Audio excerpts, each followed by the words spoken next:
வணக்கம். தமிழ் பிளஸ் பிரதான செய்திகளோடு இணைந்திருக்கின்றோம். முதலில் இன்றைய நாளுக்கான தலைப்புச் செய்திகள். பாதாள உலகத்துடன் தொடர்புடைய அரசியல்வாதிகள் பற்றிய தகவல்கள் வெளியாகியுள்ளதாக பொதுமக்கள் பாதுகாப்பு அமைச்சர் தெரிவிப்பார். மீடியாகுட துப்பாக்கி சூடு சம்பவம் தொடர்பில் மோட்டார் சைக்கிள் ஒன்று கைப்பற்றப்பட்டுள்ளது. சுமார் 350 வகையான மருந்துகளின் விலையை குறைப்பதற்கு அரசாங்கம் தீர்மானம். காசாவில் போரை முடிவுக்கு கொண்டு வரும் டிரம்பின் திட்டம் ஐநாவில் நிறைவேற்றம். இனி விரிவான செய்திகள்.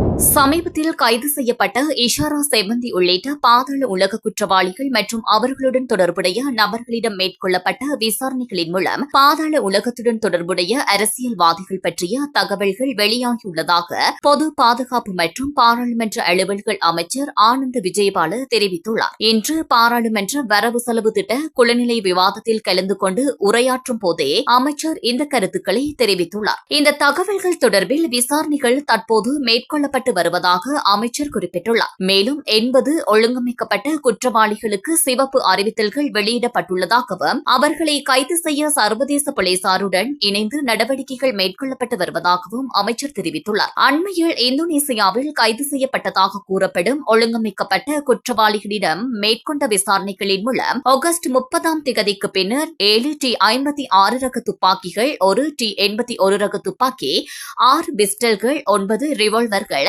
வேறு 2 ஆயுதங்கள் மற்றும் 909 தோட்டாக்கள் ஆகியன கண்டுபிடிக்கப்பட்டதாகவும் அமைச்சர் மேலும் தெரிவித்துள்ளார். மேட்டியாகொட கிரலகவெள பிரதேசத்தில் உள்ள உணவகம் ஒன்றில் நேற்றிரவு துப்பாக்கி சூடு சம்பவம் ஒன்று இடம்பெற்றுள்ளது. மேட்டியாகொட கிரலகவெள பிரதேசத்தில் உள்ள உணவகம் ஒன்றில் நேற்றிரவு இடம்பெற்ற துப்பாக்கி சூட்டில் ஒரு பெண் உயிரிழந்துள்ளார். மோட்டார் சைக்கிளில் வந்த அடையாளம் தெரியாத இருவர் உணவகத்தின் காசாளராக கடமையாற்றிய பெண் மீது இவ்வாறு துப்பாக்கி சூடு நடத்தியதாக போலீசார் தெரிவித்துள்ளனர். துப்பாக்கி சூட்டில் காயமடைந்த அப்பெண் பலப்பிட்டிய வைத்தியசாலையில் அனுமதிக்கப்பட்டதன் பின்னர் உயிரிழந்துள்ளார். உயிரிழந்தவர் மேட்டியாகுட பிரதேசத்தைச் சேர்ந்த 48 வயதுடைய பெண் என போலீசார் தெரிவித்துள்ளனர். துப்பாக்கி சூட்டுக்காக பிஸ்டல் வகை துப்பாக்கி பயன்படுத்தப்பட்டதாக போலீசார் சந்தேகிப்பதோடு 2 ஒழுங்கமைக்கப்பட்ட குற்றக்குழுக்களுக்கு இடையிலான மோதலின் விளைவாகவே இந்த துப்பாக்கி சூடு இடம்பெற்றுள்ளதாக தெரியவந்துள்ளது. மேலும் மேட்டியாகுட கிரலகவெள சந்தையில் உள்ள உணவகம் ஒன்றுக்கரையில் இடம்பெற்ற துப்பாக்கி சூட்டுக்கு பயன்படுத்தப்பட்டதாக சந்தேகிக்கப்படும் மோட்டார் சைக்கிளை பத்திகம போலீசார் கண்டுபிடித்துள்ளனர். பத்திகம போலீசாருக்கு கிடைத்த தகவலுக்கு அமைய படபுல பத்திகம வீதியில் அம்பிகம அம்பலத்திற்கு அருகில் கைவிடப்பட்டிருந்த குறித்த மோட்டார் சைக்கிள் கண்டுபிடிக்கப்பட்டதாக தெரிவிக்கப்பட்டுள்ளது. துப்பாக்கி சூடு நடத்தியவர்கள் மேட்டியாகொட அலுத்வல ஊடாக பத்திகம நோக்கி பயணிக்கும் போது மோட்டார் சைக்கிளை வழியில் விட்டு சென்றிருக்கலாம் என போலீசார் சந்தேகிப்பதாக தெரிவிக்கப்படுகின்றது. இந்த துப்பாக்கி சூட்டு சம்பவம் தொடர்பில் விசாரணைகளை மேற்கொள்ள 3 போலீஸ் குழுக்கள் நியமிக்கப்பட்டுள்ளன. மேட்டியாகொட போலீஸ் நிலைய பொறுப்பதிகாரியின் தலைமையில் சம்பந்தப்பட்ட விசாரணைகள் ஆரம்பிக்கப்பட்டுள்ளதாக போலீஸ் ஊடக பேச்சாளரும் உதவி போலீஸ் அத்தியட்சகருமான FU வுட்லர் தெரிவித்துள்ளார். பேருவளை கடற்கரையிலிருந்து சுமார் 2.5 கடல் மைல் தொலைவில் கடலில் மிதந்து வந்த 2 பொதிகள் மீட்கப்பட்டுள்ளன. இந்த பொதிகள் ஒவ்வொன்றும் சுமார் 100 கிலோகிராம் எடையுடையவை என தெரிவிக்கப்பட்டுள்ளது. மேல் மாகாண வடக்கு குற்றப்பிரிவு மற்றும் இலங்கை கடற்படையினர் இணைந்து மேற்கொண்ட கூட்டு நடவடிக்கையின் போதே இந்த பொதிகள் மீட்கப்பட்டுள்ளன. மீட்கப்பட்ட இந்த பொதிகளில் சந்தேகத்திற்கிடமான போதைப் பொருட்கள் இருப்பதாக சந்தேகிக்கப்படுகின்றது. இவை கடலில் மிதந்த நிலையில் கண்டெடுக்கப்பட்டதால் கடல் மார்க்கமாக போதைப்பொருள் கடத்தல் முயற்சியொன்று தோல்வி அடைந்திருக்கலாம் என அதிகாரிகள் சந்தேகிக்கின்றனர். இது தொடர்பான மேலதிக விசாரணைகளை போலீசார் தீவிரமாக மேற்கொண்டு வருகின்றனர். சிறுவர் நோய், புற்றுநோய், நீரிழிவு நோய் மற்றும் உயர் இரத்த அழுத்தம் உள்ளிட்ட பல்வேறு நோய்களுக்கு வழங்கப்படும் சுமார் 350 வகையான மருந்துகளின் விலையை குறைப்பதற்கு அவசியமான நடவடிக்கைகள் முன்னெடுக்கப்பட்டுள்ளதாக தேசிய மருந்துகள் ஒழுங்குபடுத்தல் அதிகார சபையின் தலைவர் வைத்தியர் ஆனந்த் விஜய் விக்ரம தெரிவித்துள்ளார். மருந்து வகைகளுக்கான விலை குறைப்பு தொடர்பில் நேற்று அரசு தகவல் திணைக்களத்தில் இடம்பெற்ற விசேட ஊடகவியலாளர் சந்திப்பின் போதே அவர் இதனை குறிப்பிட்டுள்ளார். 2015ஆம் ஆண்டின் 5ஆம் இலக்க தேசிய மருந்துகள் ஒழுங்குபடுத்தல் அதிகார சபை சட்டத்துக்கமைய மருந்துகளுக்கான விலையை நிர்ணயிக்கும் அதிகாரம் தேசிய மருந்துகள் ஒழுங்குபடுத்தல் அதிகார சபைக்கு உள்ளது. மேற்படி சட்டத்துக்கமைய கடந்த 2016ஆம் ஆண்டு முதல் 2023ஆம் ஆண்டு வரை மருந்துகளின் விலை நிர்ணயம் சீராக மேற்கொள்ளப்பட்ட போதிலும் இதற்கு எதிராக 2023ஆம் ஆண்டு மருந்துகளை இறக்குமதி செய்யும் நிறுவனங்கள் ஒன்றிணைந்து நீதிமன்றத்தில் வழக்கு தாக்கல் செய்திருந்தன என அவர் குறிப்பிட்டுள்ளார். குறித்த வழக்கு வழக்கு விசாரணை காரணமாக மருந்துகளுக்கான விலை நிர்ணயத்துக்கு நீதிமன்றம் இடைக்கால தடை உத்தரவு பிறப்பித்திருந்தது. சமீபத்தில் சுகாதார அமைச்சர் விலை நிர்ணயம் தொடர்பில் புதிய வர்த்தமானி அறிவிப்பை வெளியிட்டிருந்ததோடு அது பாராளுமன்றத்தில் சமர்ப்பிக்கப்பட்டு அங்கீகரிக்கப்பட்டுள்ளது. இவ்விடயம் தொடர்பில் தற்போது மருந்து இறக்குமதியாளர்கள் மற்றும் விநியோகஸ்தர்களுக்கு கடிதம் மூலம் அறிவிக்கப்பட்டுள்ளது என மேலும் அவர் தெரிவித்துள்ளார். நாட்டின் 8 மாவட்டங்களுக்கு மண்சரிவு அபாய எச்சரிக்கை விடுக்கப்பட்டுள்ளது. அதன்படி பதுளை, கேகாலை ஆகிய மாவட்டங்களுக்கு முதலாம் நிலை மண்சரிவு அபாய எச்சரிக்கை விடுக்கப்பட்டுள்ளதாக தேசிய கட்டட ஆய்வு நிர்வாகம் தெரிவித்துள்ளது.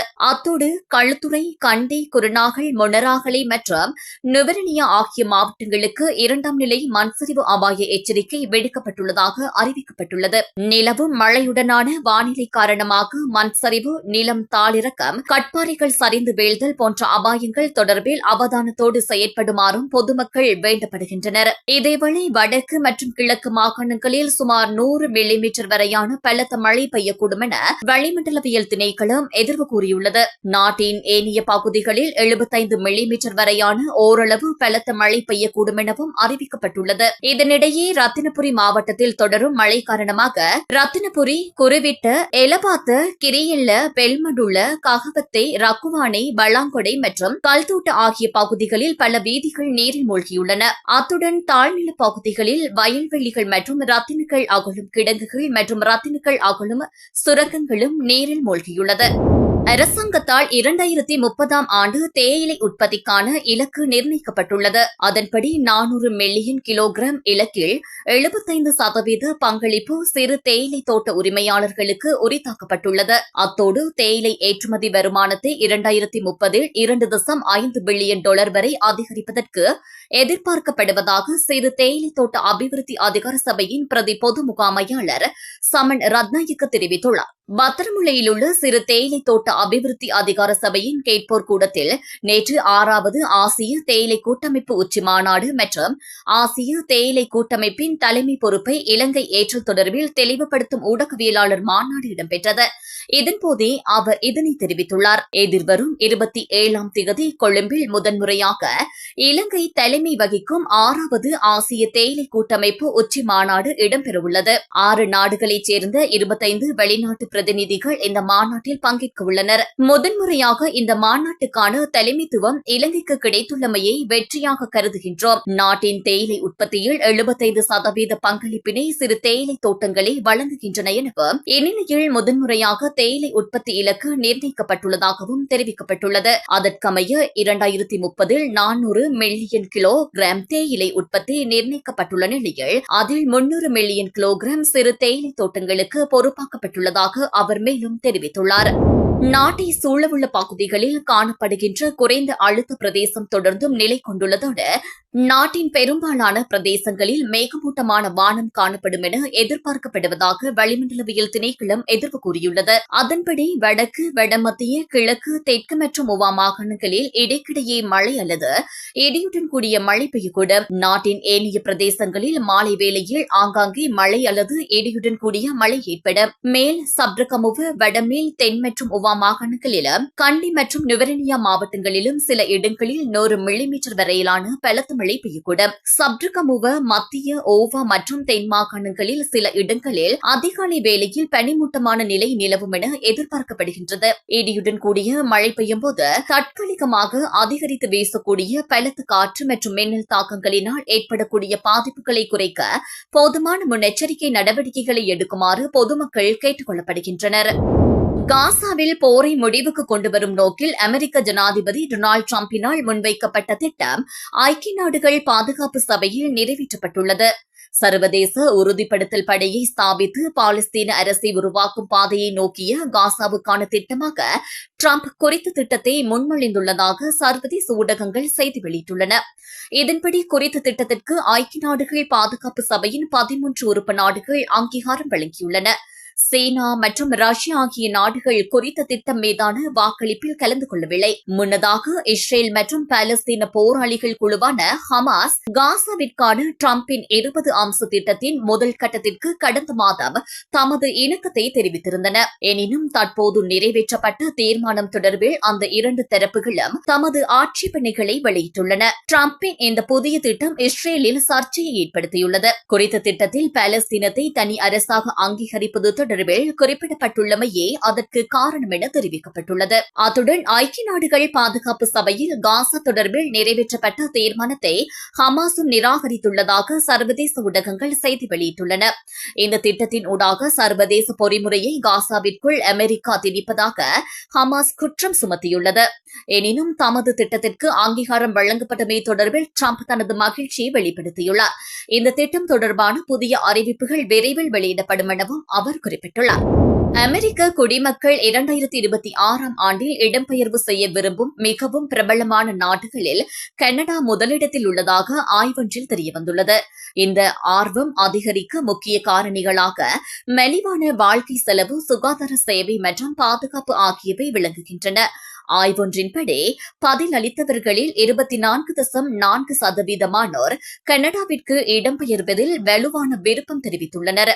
அமெரிக்காவில் அதிகரித்து வரும் வாழ்க்கை செலவுகள், சுகாதார செலவுகள் மற்றும் அரசியல் ஸ்திரத்தன்மையின்மை ஆகியவற்றால் தூண்டப்படும் அமெரிக்கர்களுக்கு கனடாவின் அருகாமையும் கலாச்சார ஒற்றுமையும் உயர்தர வாழ்க்கை தரமும் இலகுவாக தீர்வை வழங்குகின்றன. கனடாவை தவிர ஐக்கிய ராஜ்யம் 12.2% வாக்குகளுடன் 2ஆம் இடத்திலும், ஜப்பான், அயர்லாந்து மற்றும் சுவிட்சர்லாந்து ஆகிய நாடுகளும் முதல் 5 இடங்களுள் வந்துள்ளன. ஒட்டுமொத்தமாக நோக்கமெடுத்து பொருளாதார அழுத்தங்கள், பாதுகாப்பு மற்றும் சுகாதார சவால்கள் அதிகரித்து வரும் நிலையில் கனடா வழங்கும் ஸ்திரத்தன்மை மற்றும் வாழ்க்கை தரத்தின் கலவையே கனடாவை அமெரிக்கர்கள் விரும்பும் சிறந்த இடம்பெயர்வு இலக்காக மாற்றியுள்ளதாக தெரிவிக்கப்பட்டுள்ளது. இத்துடன் இந்த செய்தி அறிக்கை நிறைவுக்கு வருகின்றது.